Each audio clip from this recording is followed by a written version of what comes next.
PR Stoppers Talk Brand Narrative, featuring Christina Stejskal, Vice President of Global Communications at Fender. Here is our host, Doug Simon. I'm really excited for this conversation because I love music, love concerts, love guitar playing. Can't wait to get back to be hearing more music. And our guest knows something about that. Can you share a little bit about Fender and what the brand's about? Yeah, absolutely. Thanks so much for having me here. I'm really excited to talk to you. Everybody has seen a Fender in their life. You're at your favorite concert, you're listening to your favorite music. The artists that you love and follow are using our tools to fuel their creative expression. So Fender, we're a guitar manufacturer. We're definitely part of music and cultural history. We're actually celebrating our 75th anniversary this year. Leo Fender, the founder, started the company back in 1946 in Fullerton, California. He started as a radio repair shop and had segued in and worked with a lot of musicians. And there's a statement he made shortly before he passed that we still hold close to our hearts and use as our company mission and vision, which is that artists are angels and it's our job to give them wings to fly. So that's something that we all ladder up to across the company. Right, and Fender's been associated with a lot of the so-called guitar gods, but it's interesting, from your research, you found there's a lot of potential guitar goddesses out there. How important was research in developing your strategies and as they evolve? Back in 2015, when our CEO, Andy Mooney, was brought on board, he tasked our CMO, Evan Jones, to do a really in-depth research study on behalf of the brand and the industry, because he was really hungry for data. And to your point, that was one of the biggest findings that's been driving our marketing ever since. Obviously, music is super inclusive. It doesn't matter your age, your sex, what you believe. Music is a form of connection that brings a lot of people together, and we want to support everybody and anybody on their journey. But one of the surprising findings was that 50% of first-time buyers are females.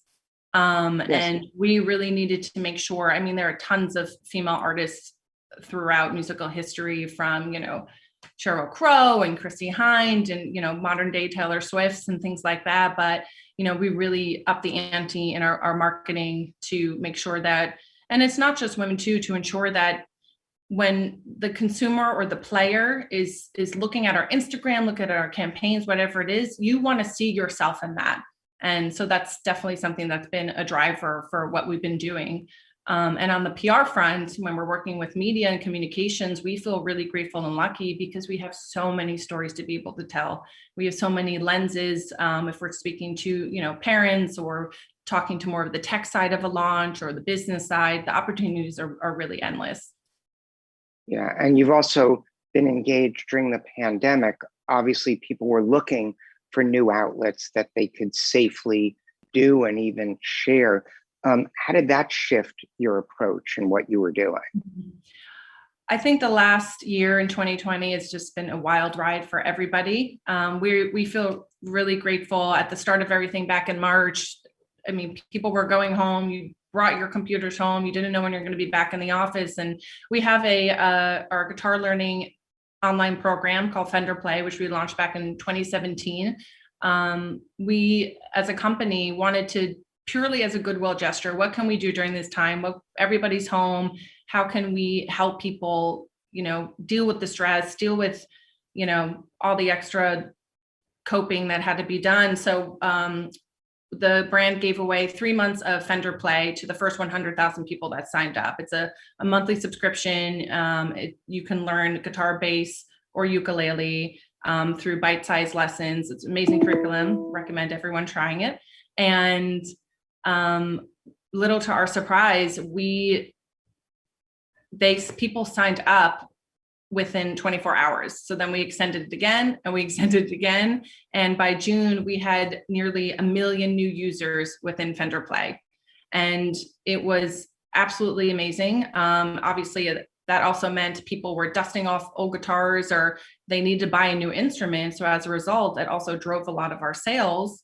And, we were able to close the gender gap within the users in the app and really saw a new influx of this next generation of players.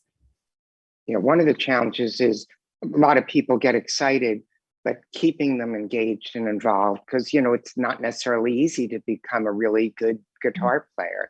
How do you try and bridge that with some of your messaging and appeal to the people to keep at it? Obviously, Fender Play, making it more widely available, would be a great example.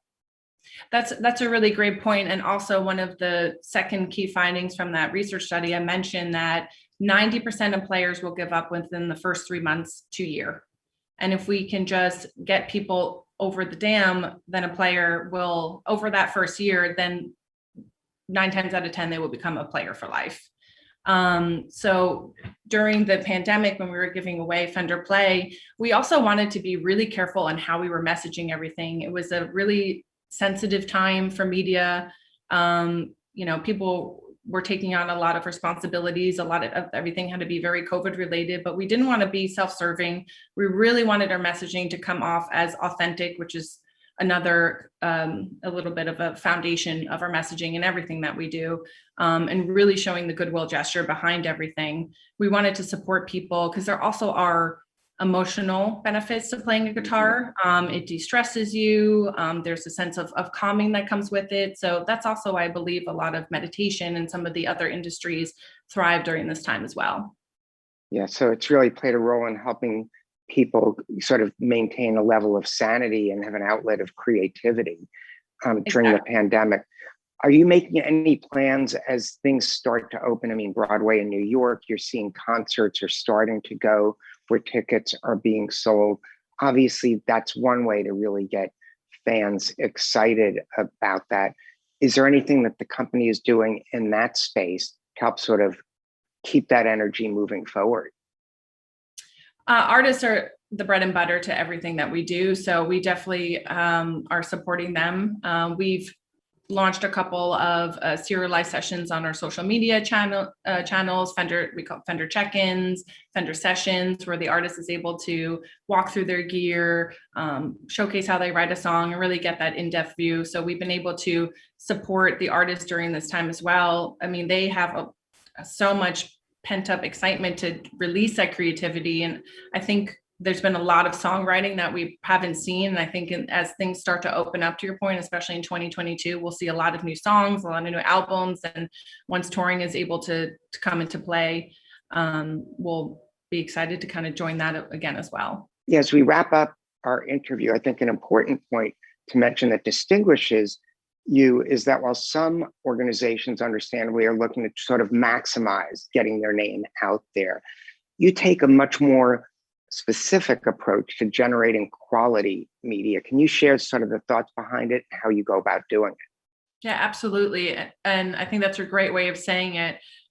For what we do, especially playing guitar, it is very specific. So unless you are a player, it can be a little daunting. It can be a little overwhelming at first glance. So everything we do from the PR comms team is very thoughtful, very thought out. And we really believe in quality over quantity. So when we're approaching a launch or a business announcement or whatever it may be, we do a lot of thorough research on the editors that we're targeting. We come up with custom tailored pitches. Our messaging is very specific, and we really look at the flow and almost envision the story of what it'll look like.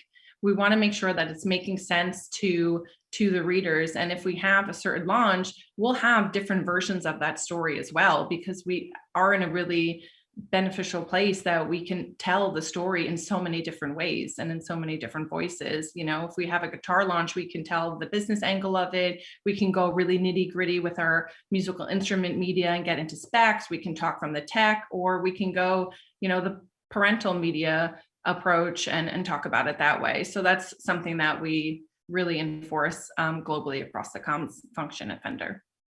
Cool. And you probably have also some access to cool things. I don't know if you can give away some secrets about some of the artists that people might not know about, but maybe instead of that, if you want to share some cool moments that you've had being part of the company, that would be a great way to wrap it up.